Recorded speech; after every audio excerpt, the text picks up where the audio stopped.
Today in this video, you're gonna learn how to take your cell phone and turn it into a cinematic camera. Alright, stay tuned. So normally I'm the biggest, hey, don't skip the turkey kind of guy. Hey, it's not Thanksgiving, don't put Christmas stuff up yet. So on and so on and so on. My wife drives her nuts. But today I woke up and looked outside, and you just gotta you guys gotta see this. Like, check this out. It literally snowed last night, and we're in mid-November. And we live in West Kentucky. Are you kidding me with this? Let me get you some B-roll real quick.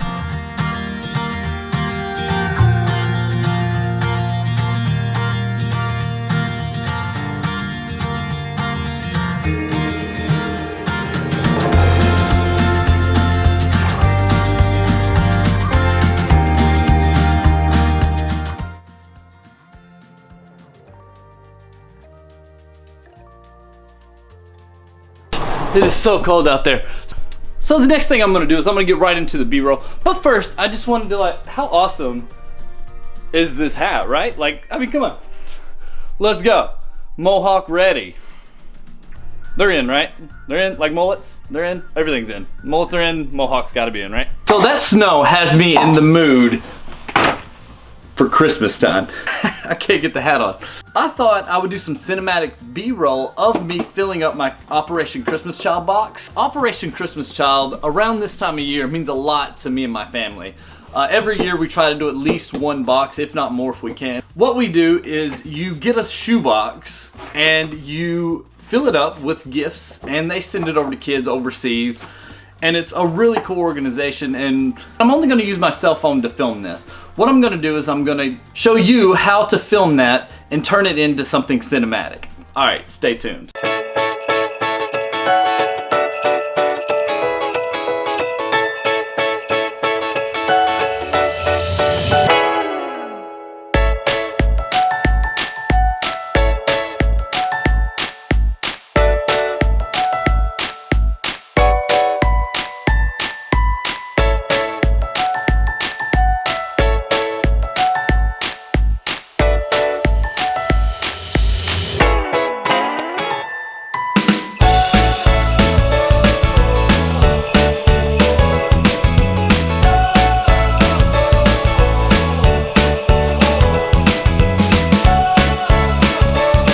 That was shot only on my Samsung Galaxy S10 Plus. I did not use any gimbals, extra lenses, nothing like that. All handheld shots on my lens. But before I get into how I shot that, I wanted to take a moment and just talk about Samaritan's Purse and Operation Christmas Child. But my wife is gonna jump in here and she's gonna tell you how you can pack a shoebox yourself. And then I'm gonna jump back in here and then we'll go over how to make cell phone footage cinematic. All right, here she is. Hey everyone, so Samaritan's Purse is, like Andy said, something that we do every single year. This will come with the box. Usually the box comes unassembled, but this year our church happened to put them all together, so we didn't have to use any of our advanced degrees to try to figure out how to put this thing together. There are instructions. Inside, they'll give you this, what to do with the shoebox, and then on the back is where you can decide what you want it to do, like a boy or a girl. The age ranges are 2 to 4, 5 to 9, and 10 to 14. Some of the things that they suggest to put in there are personal care items, so like combs, hairbrushes, toothbrush, washcloths, school supplies, which is pencils, manual pencil sharpeners, color pencils, pencil cases, pens, crayons, markers, school books, scissors, rulers, glue sticks, coloring books. That's a great one to put in there. Stickers, jump rope, easy stuff like that. Foam toys, foam balls, yo-yos, small frisbees, maybe a kite they could put together. For the older kids, like for the boys, we're putting in like a fishing kit because it is useful for them. It's not just a toy, it's not just a hygiene item. Like this could be something that could help them. For the girls, we're putting in sewing kits. That might be something that is very useful for them. So we're just trying to think outside the box of what could they actually just really need. I know that got you thinking about all the things you can put in the box, but there are actually some things that you can't put in the box, unfortunately, like toothpaste, which, toothpaste, you can't put that in there. The guidelines say that you can't. Another thing is warlike items. So like knives, machetes, Knives, guns, anything that might represent like a weapon, you can't do. Another thing that you can't put in there is candy, which is so mean. They would love candy, but you can't put that in there per the guidelines. So, and then the last thing that you can't put in there are any liquids, and that you can't put liquids in there. All right, thank you for helping out, Holly. Definitely, if you can, put you together a Christmas box. I'm gonna kill him. Oh, am I still rolling?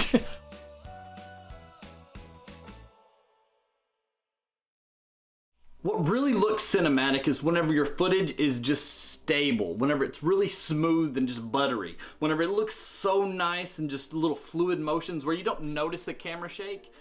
That is whenever your footage is going to be the best. And the way I do that is I lock my elbows into my sides right here, just like this, just push them up against. I get a good firm grasp on the camera. I normally hold it like this, 2 fingers down, 2 fingers on the top and bottom there.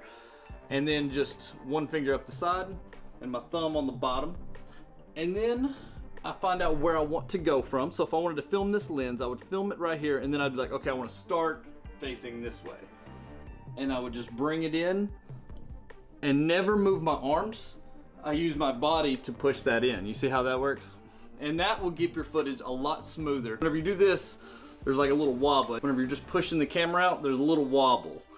So just lock that in and use your body just to push off with your feet and just kind of lean in with it, and that'll give you some smooth shots. So normally I wear socks, and whenever you're doing that, you can slide your feet a little bit easier. It's really weird, but it works really good if you're doing this in your house. I wouldn't suggest this if you were at somebody else's house, because that would just look weird. But the way I do it is, if I want to do like a slide-in shot, I just slide my socks. You kind of look goofy, but that's part of it. You're a filmmaker. All right, to make your footage look cinematic, you're gonna need one of 2 things. You either need to be stationary or you need to be extremely steady. That's what's gonna push your footage over the top to make it look extremely cinematic. If you are one of those 2 things, if you get this in-between look where it's kind of just moving around and it looks amateur, people are gonna pick that out and they're gonna automatically think that this is not professional work and it's not cinematic. It's gonna take them out of that moment. Make sure your phone settings are set to the highest quality possible. You definitely don't wanna get in there and then have 30 frames per second. You wanna set it to 24 frames a second or 60 or 120. You wanna keep it on those bases. All right, so another thing that's gonna make your footage look extremely cinematic is if you use sound. So what you're gonna wanna do is either when you're on the field filming, take a little time just for audio. Take a little moment and just start filming different sounds, like say if you're walking through leaves, have that leaf shuffling sound. If you're gonna be walking through different things like that, gravel, whatever, just get ambient noises that you're gonna be using in your footage, and then try to find some sound effects online that goes with it. So like if you have something panning across, make a whoosh sound, different things like that. It's gonna really make your footage stand out. And another thing you can do to make your footage look extremely cinematic is to be editing before you even turn your camera on. So whenever you get to a location and you're like, man, I really like this shot, this shot, this shot, come up with a plan on how you're gonna edit your footage that you're filming.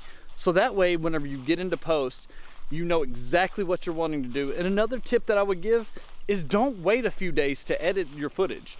Edit it as soon as possible. I've noticed that whenever I edit sooner, it's a lot easier and I don't have to watch the footage. I just know exactly which shots I need, and that way I can go in and just knock it out extremely quick. And that's like you have a plan. It's like you know exactly what you're wanting to do. And that way you don't look like a fool whenever you get into the editing room and realize you can't use half of your shots. You already have it planned out and you know exactly what you can use. And you may also be wondering, hey Andy, didn't this video have snow in the beginning of it? Well, welcome to Kentucky weather, because like 2 days ago there was snow on the ground and today it's 60 degrees and I'm wearing shorts. So there's that. All right, so one thing that you're definitely gonna wanna do is you're gonna want to think outside the box. You gotta be creative with this.